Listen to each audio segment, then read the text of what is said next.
Hey everyone, and welcome back to the Tesla Stock Podcast. With a critical earnings report just days away, the stakes for Tesla couldn't be higher. This week we saw a very public reality check in the Robotaxi race, a deep divide on Wall Street ahead of the financial results, and a promising new vehicle variant appear in China. With the stock trading around the $329 mark, we need to break down what's hype, what's real, and what to watch for next. Let's start in Austin, Texas, where the Robotaxi battle just got very interesting. As you know, Tesla recently launched its supervised Robotaxi service in a limited area of the city. Last week, they expanded that service area, making a point to draw the map in a deliberately provocative, penis-like shape. It was a clear taunt to the competition. Well, the competition has responded. This week, Alphabet's Waymo announced its own massive service area expansion in Austin, and it completely dwarfs Tesla's. Waymo's fully autonomous service now covers 90 square miles of the city, from north to south Austin, including popular destinations like the Domain. But the size of the map is only part of the story. The real difference, and the one Waymo is making sure everyone understands, is in the service itself. In its announcement, Waymo pointedly described its service as the only fully autonomous, 24/7 experience for anyone in Austin, adding there are no waitlists or caveats. This is a direct shot at Tesla. By fully autonomous, they mean no human safety driver is inside the car ready to take over, unlike Tesla's current setup. And the mention of 24/7 highlights that Tesla's service closes at midnight and doesn't operate in certain weather conditions.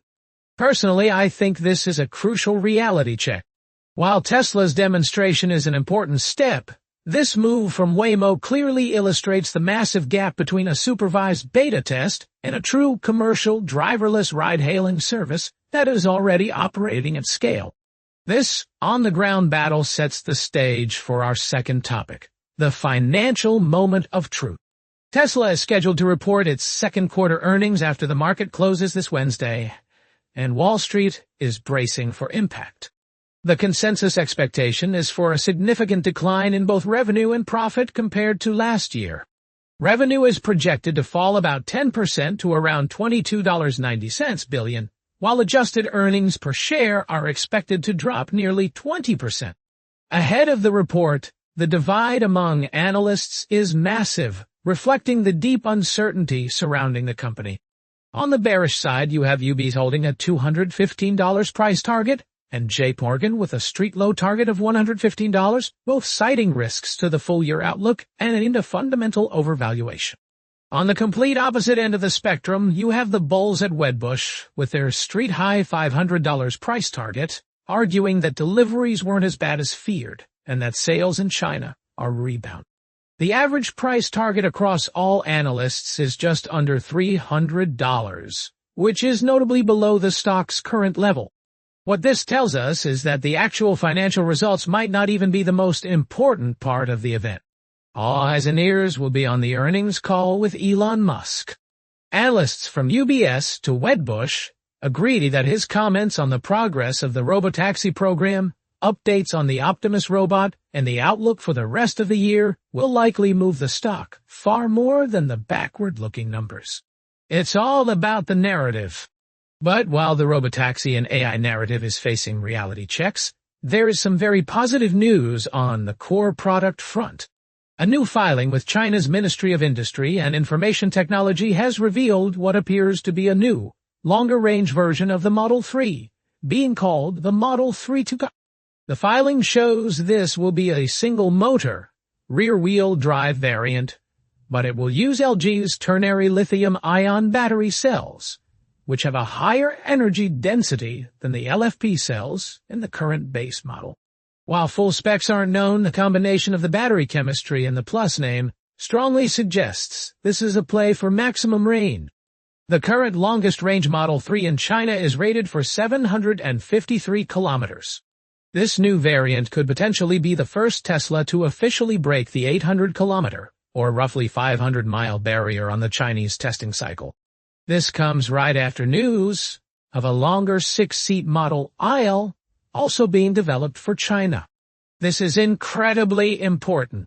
It shows that Tesla is not standing still, At a time when it's losing ground to domestic Chinese rivals with fresher and more diverse lineups, Tesla is actively working to address the biggest pain points for EV buyers: range and interior space. It's a much-needed sign that the company is still focused on innovating its core EV business to fight back in its most competitive market.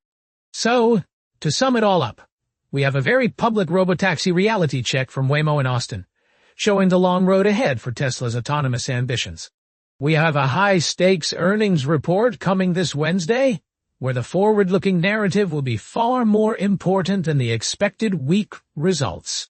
And we have a promising new long-range Model 3 variant in the works, signaling a renewed focus on product innovation in China. This brings me to my question for you as we head into this critical earnings report. What are you listening for? Are you more focused on the current financial health and delivery numbers, the concrete progress and timeline for the Robotaxi rollout, or signs of new product innovation like the Model 3 TEA that can drive future sales? Let me know your thoughts down in the comments section below. As always, if you found this breakdown valuable, please hit that like button, subscribe to the Tesla Stock Podcast, and be sure to turn on notifications so you never miss an update. Thanks for listening, and we'll see you next time.